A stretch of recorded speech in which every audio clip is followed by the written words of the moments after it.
All right, let's talk about running a business with a spouse or family member. Sounds like a very cool idea. I'm excited for you if it's something you're entertaining today. I run a law firm in this drafted legal business with my brother. I work with lots and lots of businesses that have family members involved, and it is a very cool thing when it works out. There's obviously a very big risk to it. So I'm going to try to give you some tips to make sure that this business flourishes and that we can see around the corners and make sure we avoid any of the conflicts that I commonly see in law practice side of it. All right, so the first tip is that you have to make sure that you trust one another. So the reason John, my brother, and I work so well together, it's not because we never disagree. We disagree quite often. And it's not that we don't get high emotions at times. That becomes more and more rare, but it happens. It's that we trust each other. At the end of the day, there is no chance that one of us is going to do the other one wrong. We may disagree, we may be angry, we may be frustrated, but there is the ultimate level of trust there. So make sure that there is absolutely no doubt about the trust. If there is, there's going to be tension put on that. And so just be very mindful of it.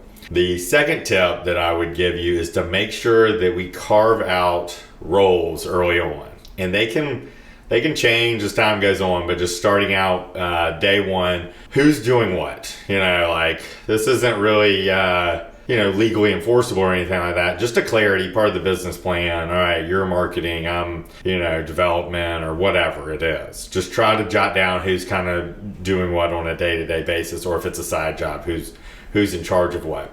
Another third tip would be make sure that it's someone who has a similar work ethic as you. So what we see all the time, not just family, but other business partners, is one person is busting their butt and the other person is not working as hard, or at least perceived is not working as hard. So if you align that work ethic, that gets rid of one of the areas of resentment, which is I'm working so hard and they're not working that hard. Tip 4 is money. You have to talk money. You have to talk resources when it comes to this business. Here's some examples of what you need to talk about. 1, when we make money, what happens to it? Are we paying it out? Like, all right, we made $50,000. Are we now figuring out how to get it back to the owners, the family members? Or are we reinvesting that? Here's why this is so important is one person may need that money. Another person may not, for whatever reason. But you got to be on the same page, because if I need money to pay my bills and the other person says, no, let's roll it forward because it doesn't matter, well, there's some serious tension there. Another area of money that I recommend you talk through is what we call capital calls. So, all right, everything's going well, but it's more expensive than we thought. Shocker. We need $10,000 from everybody, or both of us, or whoever. Is that something you're able to do? If not, you all need to talk about it. What happens when the money we put in, if any, runs out? Are we going to a bank or are we going to our pocketbooks? You need to be on the same page with that. And it's easy to say, all right, if we need money in the future, like I've already put in what I'm going to put in. Let's go to a bank or bring in someone else or whatever. Just talk about that early on. Just some other kind of practical family tips is like always be respectful. Don't send the angry emails. A lot of times, like scheduling a meeting, what my brother and I do, we go to the same place basically to talk about business stuff outside of the office, and it makes us focus on that. For us, it's a lunch spot. It makes us put it in that moment, so it's not just this constant sort of prevents those like jabs and a little bit of just back and forth. The big conversations are all in the box basically. We go there and we have the big conversation. We think about it ahead of time. We're very respectful when we do it, and it just sets you up for success. The other obvious tip, in this practical tip is it's got to stay separate.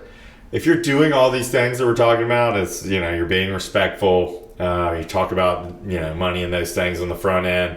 Just leave the business with the business. It is very difficult to leave business where it is. Sometimes it's so exciting, it grips us, and then sometimes it's so stressful, it pours into us, so that the cookout is not as much fun as it used to be.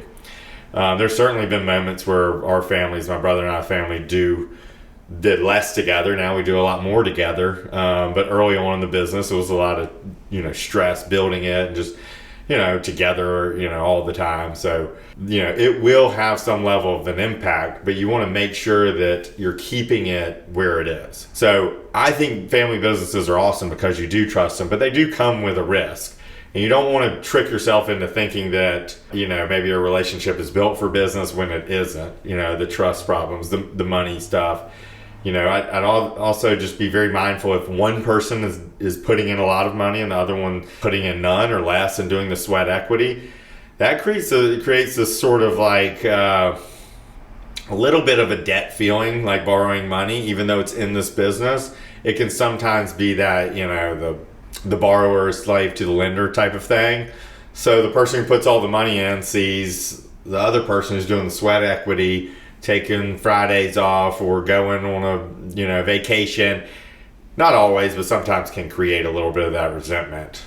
So be really careful when you're doing that. So my legal tip is obviously, let's get an operating agreement. Use Drafted Legal's operating agreement if you can't afford a lawyer. If you can get the lawyer, go to the lawyer. Let them just kind of push you on what you need to decide on. If you can't, go to Drafted Legal. It'll walk you through each thing you need to talk about. We like this a lot more than the automated stuff because they'll ask you, 6 or 7 questions, boom. Doesn't really make you think about it, which is really what lawyers are doing. So we've tried to create that environment still through the template style to make you and your family members sit there, or you and your business, actually talk about what needs to be talked about. Decision making, ownership, how much money is going in, and all these things that we're talking about. It's a really good resource. Y'all go through that. You're going to be setting yourself up for success. I'm excited for you if you're thinking about it. It's working out well for me. I love it. Working with a family member.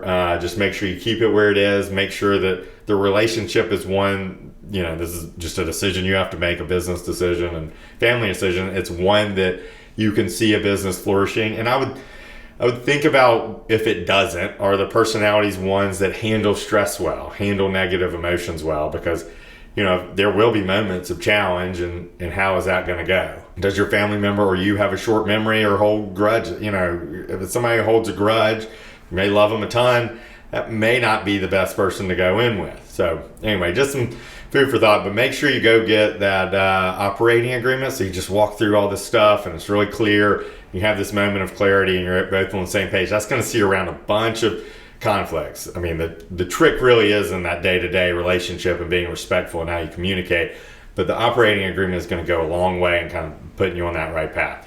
So good luck. I'm excited for you. Comment if you have any other questions, and go to draftedlegal.com for your operating agreement.